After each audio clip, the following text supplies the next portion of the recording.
Live from the European Parliament in Strasbourg, this is Raw Politics.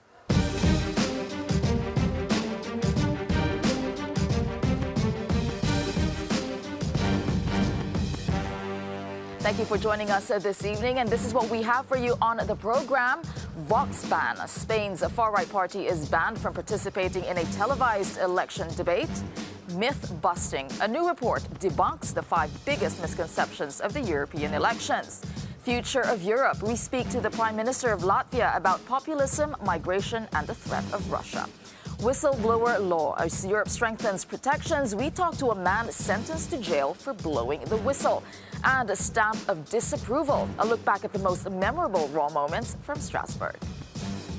All right, it is time to meet our panelists this evening. Joining us is Ana Miranda. She's a Spanish MEP with the Greens EFA group. Ana, which of these stories are you watching? Yes, I was there. Which stories are you... I think my story is for the whistleblowers, because on Monday I was in London because I had a meeting with Julian Assange in the embassy of Ecuador, but the meeting was not possible. That's going to be a very interesting discussion that you're going to tell us about, all right? The meeting was not possible. He's arrested. Okay. All right, well, joining us also tonight is Ignacio Corrao. He's an Italian MEP from the Europe of Freedom and Democracy group. What about you? What are you watching? Well, I would say that the whistleblower point is the one I'm more interested on. And we were very fond of the activity that Assange was carrying on. Actually, Assange participated from the embassy of Ecuador to one of our rally in Italy. I mean, our MEPs are really excited to talk about that, so we will have that interesting debate later on in the program. But first, let us begin in Spain, because Vox may have won a foothold in Spanish politics last year, the first far-right party to do so in 40 years. But Spain's electoral board has a message for Vox. Not so fast. Now, less than a week after launching its election campaign, Vox has been banned from a televised election debate. The reason? It did not win enough support in the last national vote. Now, Vox has made headlines for its hardline stance on immigration and controversial views on gender violence. But after gaining seats in regional elections, polls suggest that it could win 10% of the vote later this month. Now, Vox's leader, Santiago Abascal, responded to the Electoral Board's decision on Twitter, saying it is clear who calls the shots still in Spain, the separatists, until April 28th, because a great victory for #LongLiveSpain will see those parties who wish to destroy our coexistence, constitution, and homeland banned. All right, let's talk about this Vox having banned. I'll start with you, Ana Miranda, obviously, from Spain. The reason is because the Electoral Board found that it did not meet the criteria for it to participate in debate. Fair enough. But if we see the kind of support that it is gaining ground, don't you think that Vox should be given a chance to debate the other parties, considering the kind of dent it is making in politics, in local politics? The question is that they don't have any map any group, any map in the Spanish Parliament. So they have any representation now in the state. Yeah, but that is so they that have is the only law, the regionals, but the law, it depends on the participation.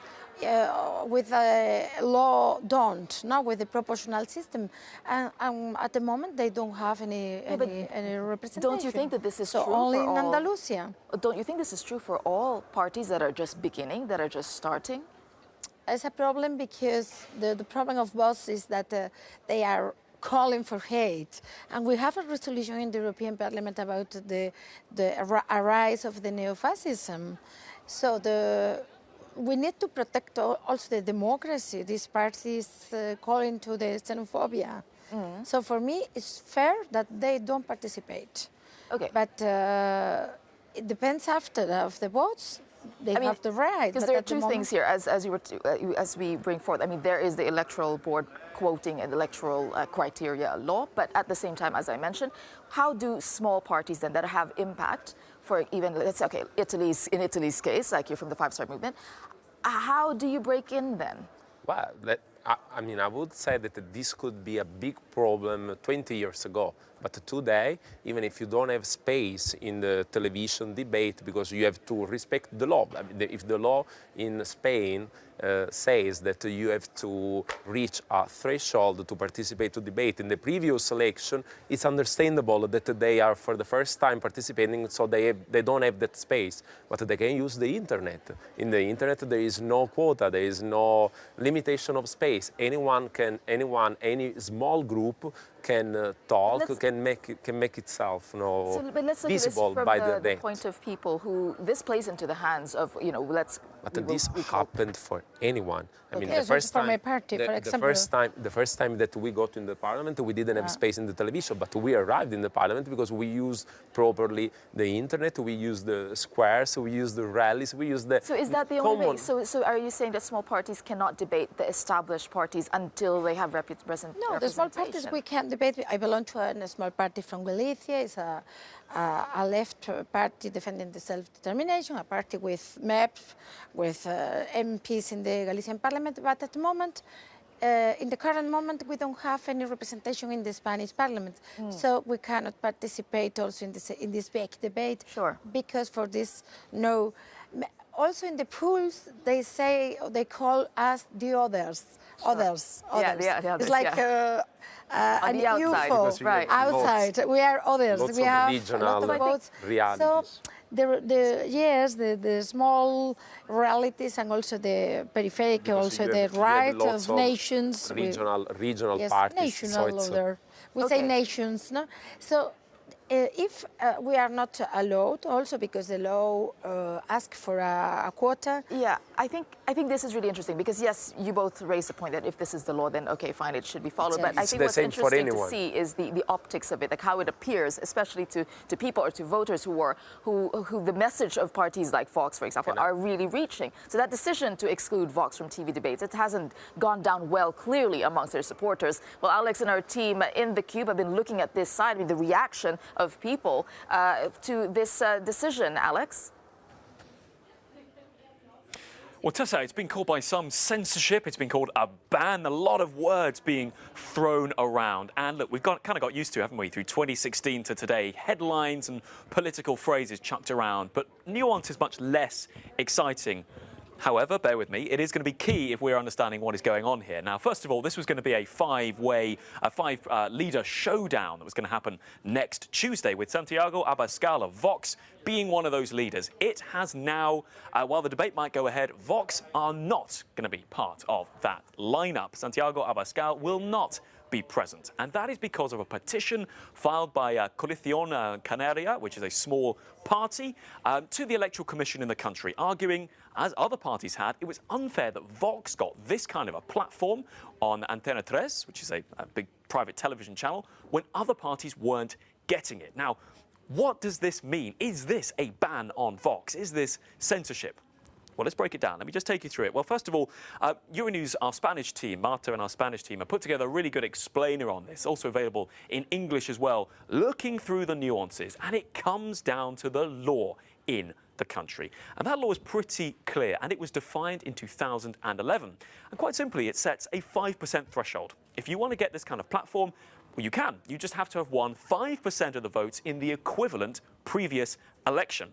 That poll was 2016. And Vox, they won, according to the Commission anyway, 0.1% of the votes in that election. Now, there was the Andalusia of the elections where 10%, more than 10% went to Vox, and the Commission acknowledged that. They say, fine, but that is a regional vote.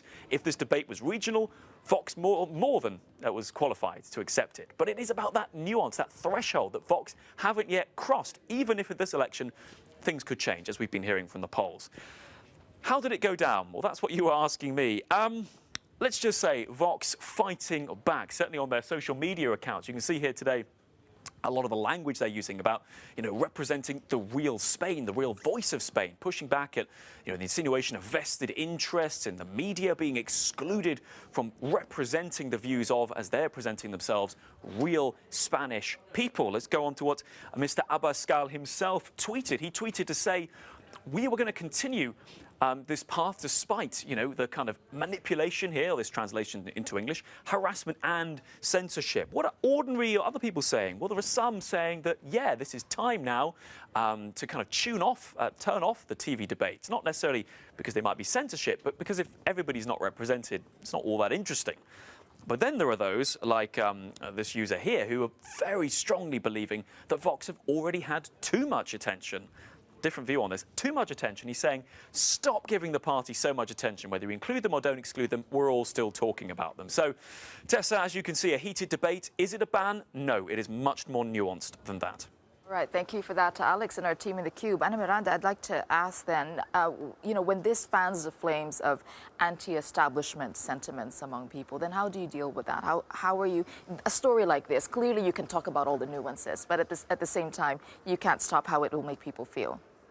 Yes, you cannot stop how the people feel, but they use also the networks, the social networks, to give a message that they are victims, and they are not victims. They call to the law, and the law is clear. Its electoral system has a quota, and they try to be the victims, but they are attacking the migrants, they are attacking the women, they are attacking the parties like my party or the other parties defending self-determination. They are attacking the left.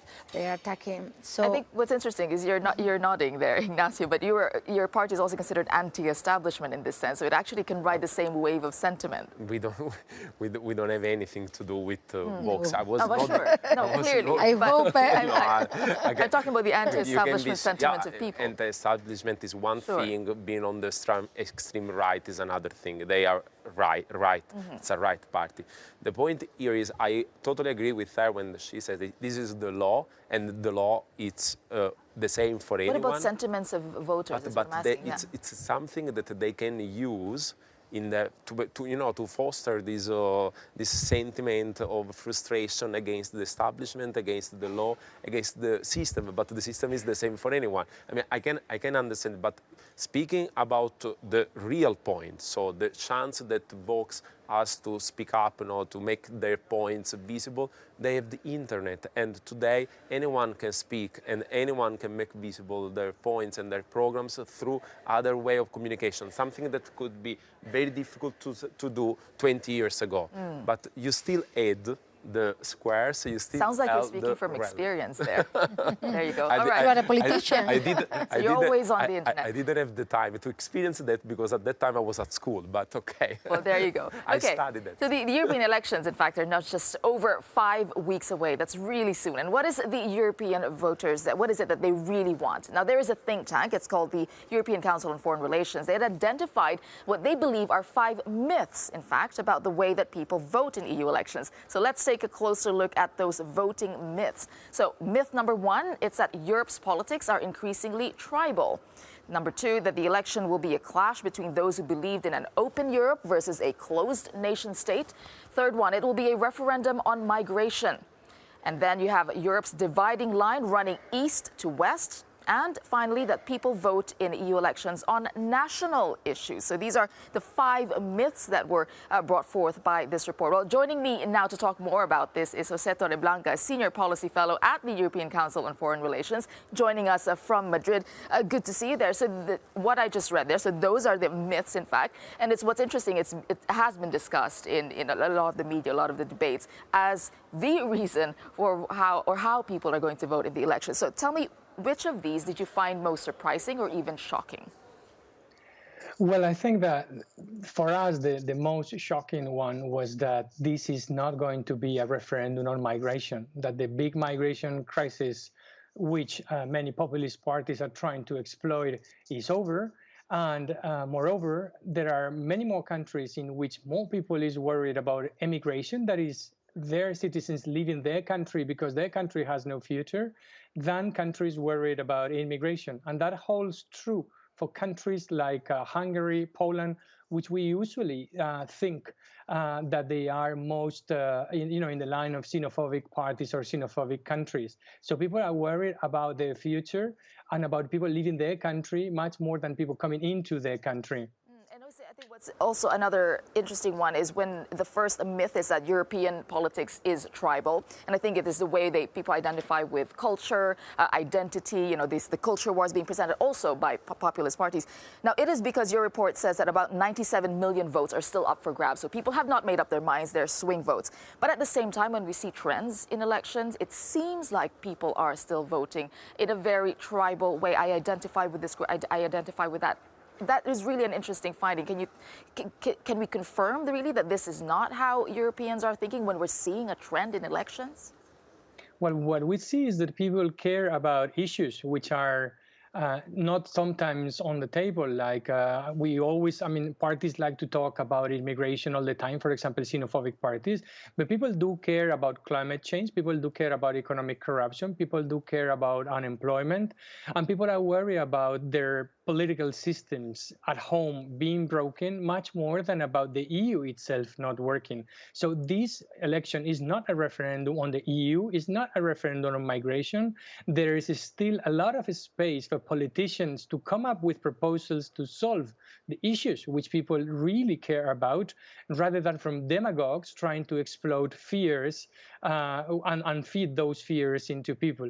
And left-right does not mean the same anymore. Politics has got a bit more complicated, a bit more sophisticated, and voters are not anchored to this traditional left-right dimension. And this is why a lot of voters are still undecided about which way to go. Yeah, Jose, finally, because we're here at the European Parliament, and very quickly, the report quoted Guy Verhofstadt saying that the EU risks slipping into a populist nationalist nightmare. So you disagree with that?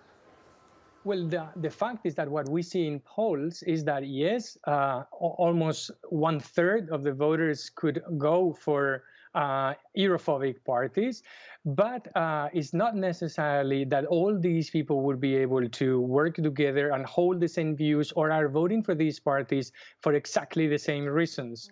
So they could make a lot of damage in terms of blocking or stopping things, but they don't constitute a positive coalition which could actually change things. So it's true that pro-European forces should be smarter in understanding and listening to the voters and reacting much better to their needs and the questions which really worry them. All right, thank you for that. Jose Torreblanca there talking to us from Madrid. It's really interesting what was in this report and the myths, because again, the narrative that we have leading up to the EU elections, there's a lot of fear about populist talk, populism and populist party, anti-establishment party. So when you see this report, actually, people don't know what they're about to vote for yet. Well, what does that mean for you? No, what I think is that the perspective of those who call themselves as Europeists, it's a wrong perspective. Because the problem of people feeling the European Union far from their lives is right on the face and the attitude that these people have.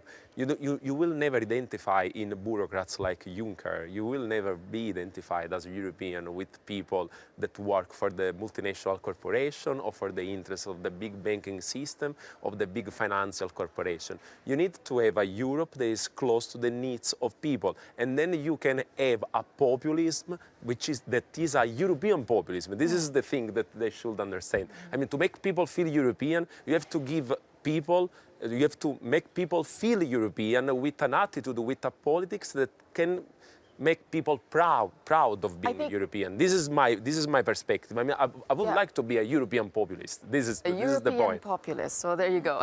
Ana Miranda, would you like to respond to that? Because also with the upcoming elections, it was also mentioned that a third would be Eurosceptic, and that has, we've talked to a lot of MEPs. There's fear that there's going to be a lot of disruptive MEPs in this parliament.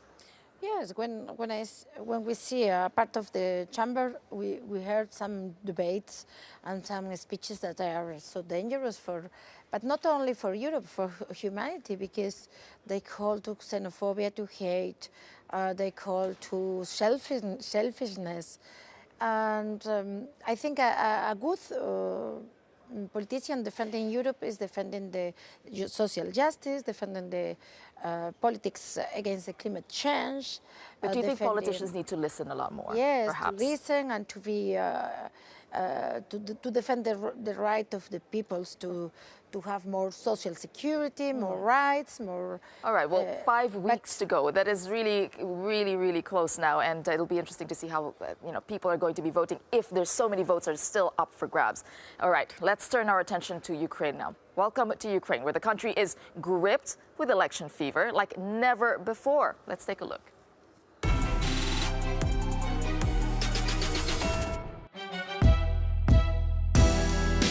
Welcome to Ukraine, where the clock is ticking. This week, voters will head back to the polls for the second round of the country's presidential election, pitting the incumbent Petro Poroshenko against Volodymyr Zelensky, a household name in Ukraine who shot to fame after playing the president in a TV show. It's been a campaign like no other. Высокий, рыжий, базарил по-английски. Ну, в общем, выпили они и начали тут спорить. Mr. Zelensky challenged President Poroshenko to a debate in a flashy video, and in a never-before-seen twist, both candidates submitted themselves to televised drug tests before the big night. But they couldn't agree on a date, so Petro Poroshenko debated an empty podium at Kyiv's Olympic Stadium. Meanwhile, the Siberian tiger in a Russian zoo reckons he knows who the victor will be. But it'll be up to the Ukrainian people to have their say on Sunday.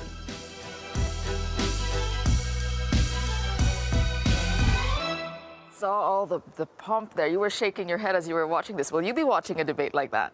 No, no.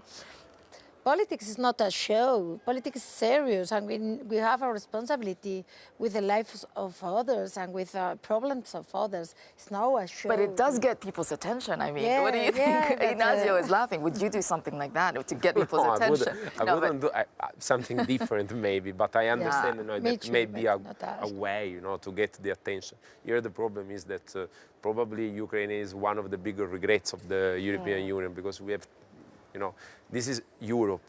It's our continent. We should be seeing that area with peaceful agreements and peaceful conditions that now still are, hard to see. But Ignacio, we'll be waiting to see what attention-grabbing trick you have up your sleeve. All right, we have a lot more coming up on Raw Politics. He was sentenced to jail for blowing the whistle. Now we will find out what he thinks of new EU rules to protect people just like him. Plus, my interview with the Prime Minister of Latvia about the rise of populism in Europe and life after Brexit.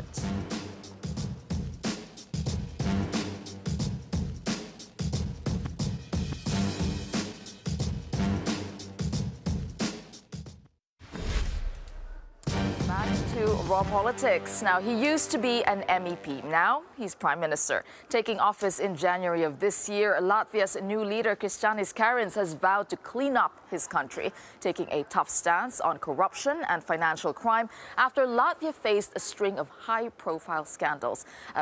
He joined me earlier on set, but first, let's take a look at what he said in his Future of Europe speech this morning.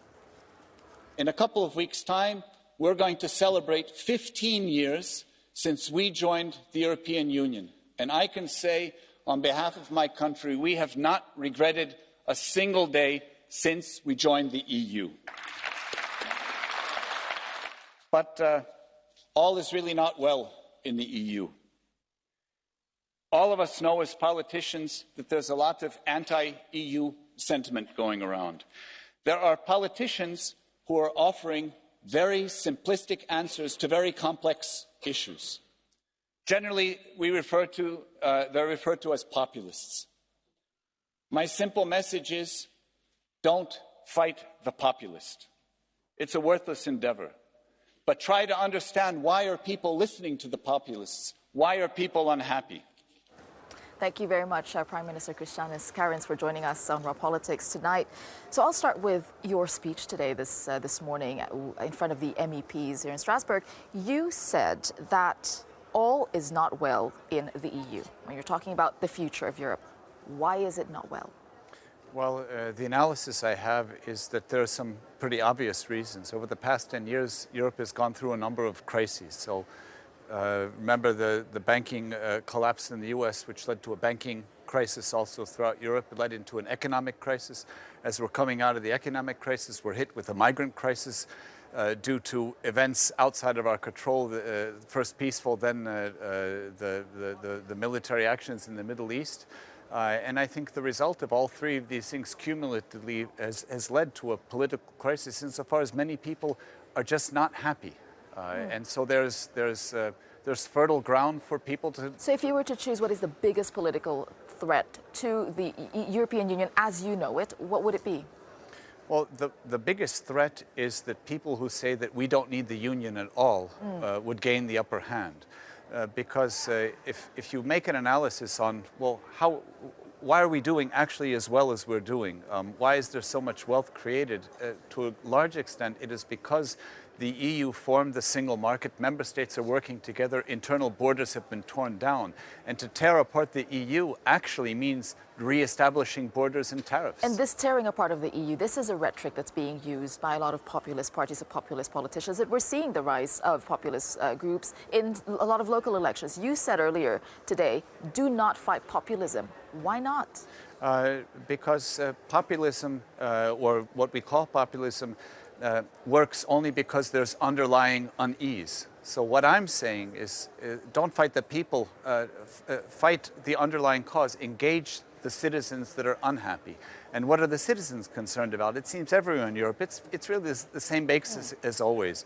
People think about jobs, people think about migration, people think about the environment, people think about security. It's the basic issues, and this is what we need to address to make the underlying causes of the unease go down. So understanding the people, so you as a son of wartime refugees, do you understand the resistance by some Europeans who don't want very open borders to the European Union? Do you understand why they feel as such, or others voting the way they vote for populist rhetoric, populist parties? Of course, but I also understand that it's an understandable reaction as a reaction to the migration crisis that we faced. And the problem with the migration crisis that we had is maybe not so much in the sheer numbers of people who came, but in the sense from the television and everything that no one has any control. These people are just coming and no one is controlling. And actually at the time it was mostly true. So to maintain the single market, to maintain the tariff-free trade that makes us wealthy and gives us opportunity, we need to make sure the outer border is secure. Okay, now because Latvia occupies a very interesting and special place, I think, in Europe, along with the other Baltic states, because you were nestled between one power, Russia, on one side, and the rest of the European Union, Western Europe in particular. And now this poses, you being right in the middle of a very sensitive situation, especially when relations are not good. Let's listen to what Donald Trump said last year about this particular issue on security, especially when it comes to the Baltics. Now, we want to be able, if possible, and this is speaking with the Baltic states, ideally we want to be able to get along with Russia. Getting along with Russia is a good thing, not a bad thing. Now, maybe we will and maybe we won't. And probably nobody's been tougher to Russia than Donald Trump. 3 presidents just told me that NATO has taken in a tremendous amount of money because of Donald Trump. That would have never happened, so NATO is much stronger. Well, Donald Trump seems to be quite confident in the security situation in the Baltics. Do you agree with him? Is he right? Well, the security situation in the Baltics is greatly improved. First of all 3 Baltic countries are amply increasing their funding. He says no one's been tougher on Russia than him. I don't think I want to comment what the U.S. president is saying, but I can say for security in the Baltics, we have invested into our own security. We're spending 2% or more than 2% of the GDP. There's an enhanced forward presence of additional NATO troops coming from all over the NATO countries. We're talking about NATO. Do you need Donald Trump? Look, NATO is the cornerstone of Baltic's military security strategy. And the cornerstone of NATO is the U.S. So, yes, we need the U.S. to continue to be part of NATO. At the same time, we don't think that it's a bad idea for Europe to beef up its own capabilities because we don't see a contradiction, Europe versus NATO. But if Europe works with NATO, that's a good thing because for Europe to increase its own defense capabilities is good for Europe. Provided that works hand in hand with NATO as a whole. And you see Russia as a threat in these days?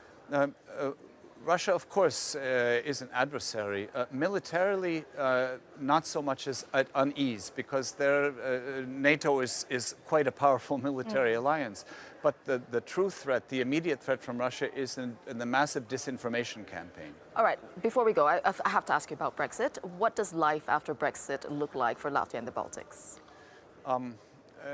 Look, I think from the Latvian side, it's hard for us to really understand why anyone would really want to leave the EU. We see the benefits, the collective benefits on all aspects, but we completely respect the British decision, however Brexit pans out in the coming months. We hope for good relations with Britain afterwards, no matter what the status is. We have great trade with Britain. We have a lot of expats who live in Britain. No, what does worried mean? I don't see any reason why our relationship would be worse. I'm concerned that Brexit, at any rate, will not be good for neither the EU nor the British economy. It's a concern shared by a lot here. Yeah, that's a different concern. All right, but thank you very much for your time, Latvian Prime Minister Krišjānis Kariņš, for joining us on the program. All right, we have a lot more coming up for you on Raw Politics. As the EU passes new legislation to protect whistleblowers, we talk to one man who risked his freedom to expose tax avoidance schemes.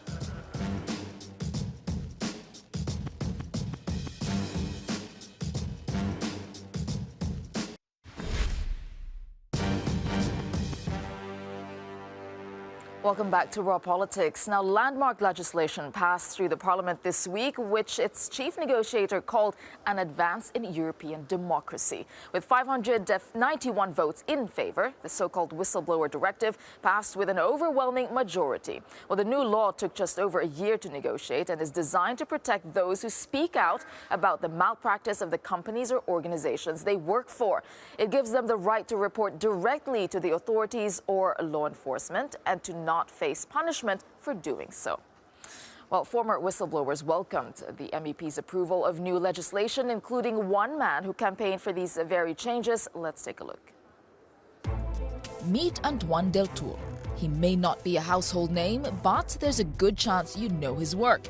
In 2014, he exposed secret tax schemes in Luxembourg where 340 global companies were handed special deals by the government. Mr. Deltour then faced trial and received a 6-month suspended sentence for leaking files. But in January last year, his conviction was quashed, Luxembourg's highest court ruling that Mr. Deltour should have been recognized as a whistleblower. It was a case that put protection of whistleblowers firmly in the spotlight and paved the way for much bigger leaks, including the Panama Papers. Well, I caught up with Antoine Deltour earlier today, and I started by asking him for his reaction to these new protections for whistleblowers. I'm very happy because I think it's a very big step forward. I've experienced very long and difficult judicial proceedings, and I think that this directive will avoid this to future whistleblowers in Europe.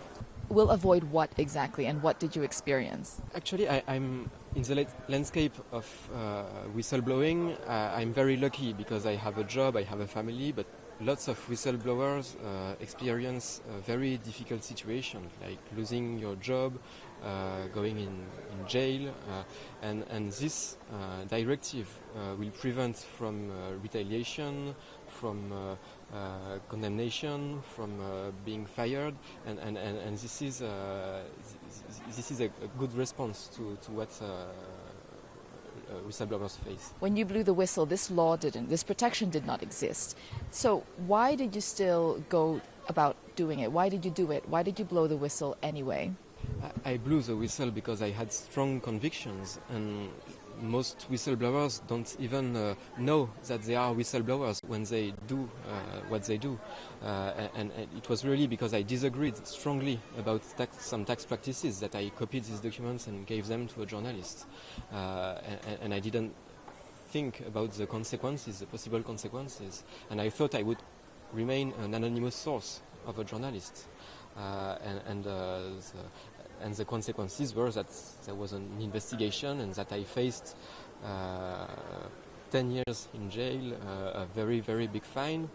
And the judicial battle to win in the end was very, very long. and I have the luck that my situation was very visible, because I had the coverage, the media coverage of the ICIJ, and this is really a luck, because lots of whistleblowers in Europe don't have a lot of attention, and for them it's much more difficult because they cannot get the solidarity of the public, and that's what saved me. Because hundreds, thousands of people paid for my lawyer fees and supported me, and without this, maybe I would be today in jail. And when you realized the consequences that you were facing after you blew the whistle, were you ever scared? Were you ever afraid for your own safety, or what were your concerns? Yes, I was afraid to go in jail. It was my first ask when I met my lawyer for the first time. I just didn't want to go to jail like anyone. But even if I had some a condemnation or a strong sentence, I was convinced that it was the price to pay for what I did, and I had no regrets, whatever the consequences, because this alert gave some concrete consequences, and it brought some more transparency on tax matters in Europe. So I think it deserved to take some risks. Are there more things to blow the whistle on in Europe? Yes, there are lots of things to blow the whistle in Europe, because our society is not perfect. There are lots of wrongdoings to disclose, and protecting whistleblowers is really giving a new right to any citizen. It's a renewal of democracy, because lots of people criticize institutions and they don't feel they feel they don't have the power to change anything. But anyone can become a whistleblower and know they don't have to fear about retaliation, and this is very, very important. All right, well, joining me to discuss this in the studio is Marian Harkin, an Irish MEP from the Alliance of Liberals and Democrats group, and we have Saj Karim from the European Conservatives and Reformists group. Saj, good to have you with us as well. Now, when we hear what Antoine Deltour there says, I mean, he genuinely blew the whistle because he had strong convictions that there was wrongdoing in this company. But are all whistleblowers the good guys? I'll start with you, Marian. Well, the first thing I want to say is I remember listening to Antoine Deltour. I was on a tax committee which was looking at, corporation tax across the member states, and he actually came to give evidence to that committee. And at the time, I had huge sympathy for him because his future was very unsure. And then in 2017, the Parliament asked the Commission to come forward with this legislation, and we have it today. So the question you ask is, are all whistleblowers the same? Well, the answer to that has to be no, because not all people are the same. Not all motivations are the same. But I think the legislation that we have put in place has this protects the good and the bad safeguards. types of whistleblowers? Well, what it does is there's a two-step process for disclosing information, and also there's certain areas, food and feed safety, nuclear safety, data protection, environmental protection, etc. And yes, you've got to have safeguards and filters, and you've got to look also at motivations. But the truth is, up to now, in many countries, not my own actually, Ireland has some protection, but in many countries there aren't any protections yet. Yeah, and I would like to go to the case because obviously it's been in the news this week as well. Julian Assange, some would call him a whistleblower, others probably wouldn't. And this is, where do you draw the line when it comes to Julian Assange? Is he a whistleblower, and should he be protected by a law like this? Well, as Marian said, there's whistleblowers and then there's different situations. And obviously one of the very first tests we apply in the UK is it in the public interest for a certain activity to have the whistle blown on it? Now, you clearly have a situation where an employee could be doing that in relation to some of the things that are taking place by an employer or within a working environment. And when it comes to somebody like Julian Assange, the very first question you have to ask is, well, who is he working for? And why is he doing what he is doing? What is the public interest that is actually being served by this? Or is it actually that these activities are designed to undermine trust in our democracy per se? And I'm afraid in Julian Assange's case, the political judgment seems to be quite clear. But what I do add to that is that it is a legal situation that we are in, and therefore it must be dealt with by the courts. There is not now room for political interference in the judicial process. So, understandably, yes, it is a legal case now, and yet people, you know, Julian Assange being very divisive, when people as well, you're talking about challenging democracy. When people relate or identify to Julian Assange or like what he's doing or consider him a whistleblower, and those who are against him, how would you manage, you know, this kind of perception that a man like Julian Assange brings to the table and to the discussion, and therefore the feelings against institutions or establishments? Well, again, I'm just going to come back to the legislation here, because there are protections within that legislation. There's a two-step process. I mean, Julian Assange went public day one. But within this process, you either have to, if you like, whistleblow internally or within the system, as it were. And then, if you are not getting any response, you can go public. And I think that's an important point. Assange is very divisive. You look at he was reckless in many ways. And when Assange says the public interest, what is the public interest? He was very reckless. And again, you know, some of his leaks were, let's say, against Clinton, and you just wonder what the motivation there was. So it's impossible for me personally to decide. And I agree that the courts now have to take over. And my personal view would be that I think the Swedes are going to look at reopening the case. They had closed it because they didn't think there was any point. But definitely, if there is a case to answer, then he should be extradited to Sweden. Yes, okay, going back to this whistleblower protection, because it does cover financial crimes, also in the health sector, so very specific, but not national security, or what if someone working for the government would have to reveal very sensitive information? How do we decide on that? And this is, again, going back to the Assange example. How do we deal with that? Well, the issue is, I mean, so far as Assange is concerned, you had the disclosure of confidential exchanges taking place between ambassadors and their particular capital. And there were disclosures which actually So you think that is the line? You think that is the line when it comes to whistleblowing? Yeah, that actually led to identities being disclosed and people's safety being compromised. Now, this is going well beyond the role of a whistleblower. This is provocative action. Quite a different thing. Okay. And again, as this law is in the EU, it is very specific on what industries, in fact, that it's applicable to. All right, coming up on Raw Politics, if you knew something illegal was going on in your company, would you blow the whistle? We do want to hear from you on this topic. Your call is coming up next at 7 p.m. after this program. The contact information you can see on your screen. It's 00800 3333 7002. That's our free phone number. You can also join the debate using the hashtag #RawPolitics. And our lines are opening soon, just after the break.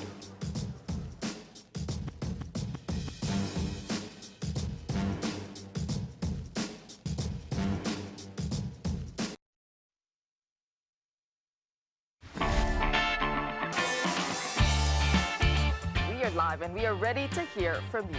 Is a reversal of Brexit unrealistic? As time goes by, I think it does become more unrealistic. I think it's perfectly realistic. The postponing without a clear solution on the UK side in view is tricky. I think the European Union are going to be in for an almighty shock. Do you think they are going to be troublemakers in this parliament? Oh, massively. Do you think Brexit is going to happen? I desperately hope not. Well, if it doesn't, then democracy hasn't worked.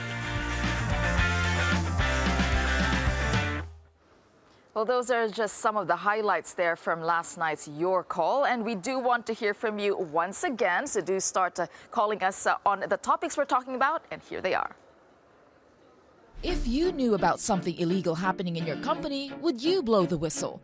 EU lawmakers just passed a law that would protect people who speak out, such as safeguards against retaliation and intimidation. Proponents are celebrating. But what about WikiLeaks founder Julian Assange? He published classified US military documents. Now he's in jail in the UK and facing criminal charges in America. Would you be a whistleblower? Left out. Spain's far-right party has been banned from participating in the country's only confirmed television election debate. The host network invited them after their strong performance in last year's regional elections. But the Electoral Board said no because they don't hold any seats in the national parliament. So how can new parties compete with the establishment? Does Vox deserve a place in the debate?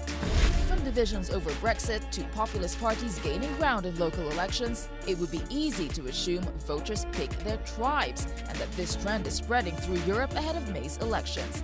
But a new study says tribal politics in Europe is just a myth, that EU voters haven't picked their sides. What do you think? Is European politics becoming less tribal? We want your opinion. Would you be a whistleblower? Does Vox deserve a place in the debate? Is European politics becoming less tribal?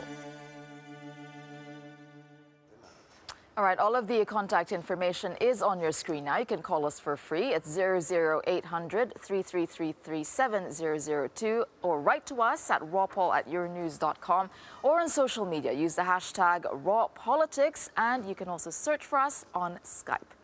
All right, here with us to discuss this, we have Mia-Petra Kumpula-Natri. She's a Finnish MEP from the Socialists and Democrats group, and Indrek Tarand, an Estonian MEP in the Greens EFA group. All right, we were looking, those questions that we were asking our viewers. I think what I'd like to ask, especially with the elections coming up, is that are European voters still voting in a tribal way? They identify with culture. It's driven by identity. It's driven by how they relate to one sort of group. Well, perhaps some of the voters do it. The others do more rational decisions. And the interesting thing is that in the end of May, we will sum it all up and see what happened. We'll see. Because we had a new survey today that says actually, because we were seeing a lot of populist groups, speaking quite loudly, with their rhetoric. But there was a new study that came out that in fact Europe is becoming a lot less tribal. Do you find that interesting? Do you think that Europe is becoming less tribal, in fact? I think there are always many, many reasons for every single people to vote and do. And I have seen always the latest popular topic on the political agenda affecting all the elections, whether it's a European, whether it's a national, whether it's a local. Normally people have an opinion of the government, of the actual topic, political topic. So it is also depends whether we talk now about the immigration flows or do we talk now about the social security. But what about and then Brexit? people Brexit really is such a divisive, emotive but it will not happen. topic. It will not happen. Right, but the debate itself drives people really in but very, that's funny, very but polar the opposites. tribalist debate of something which will not happen. The Brits will remain. All right, well, the debate exists, though. So do you think people are voting moving in a tribalist way? It has changed Europe in the sense that not even the far-right populists are anymore leaving Europe. They are saying now they will stop the federalistic development in Europe. Nobody's leaving the Europe, not even those opposing the European. Viktor Orban is with us, isn't he? So that has been a dramatical change since seeing the troubles of Brexit causing for the original citizens and the people, both sides of the channel, but especially in the UK. And what about the rise of populism? I know you said let's just wait and see till the end of the elections, but okay. The Greens are also doing well. We've talked about this before. The Greens are also coming up in some parts of Europe, but populist parties are indeed making some gains and headways. They're expected to get about a third of votes in the parliament. Yes, and let it be. And 1/3 is still a minority. But of course,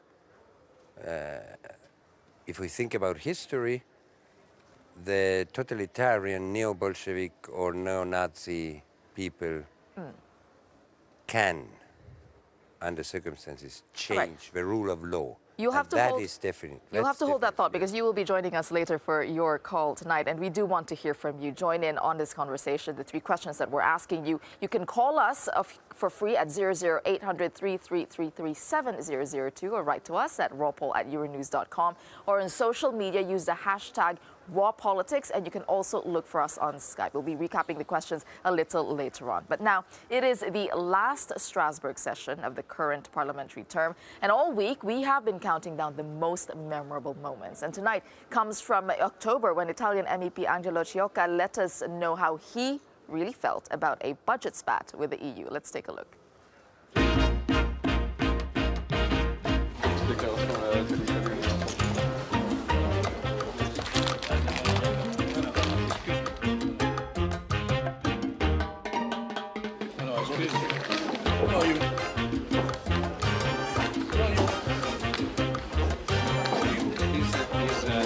riusciti.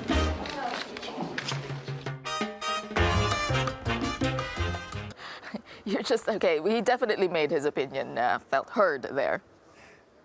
You don't see this often here in the parliament, do you? Never before, no. Never before. Well, we did see that in this parliamentary session, which is coming to an end. This is the last Strasbourg session for many of the MEPs here. It will be interesting to see who will be back in the next session. Okay, we'd like to hear your views again on all the questions that we've been asking you. Your call is just after this show. Thank you very much for joining, and see you again in a few minutes.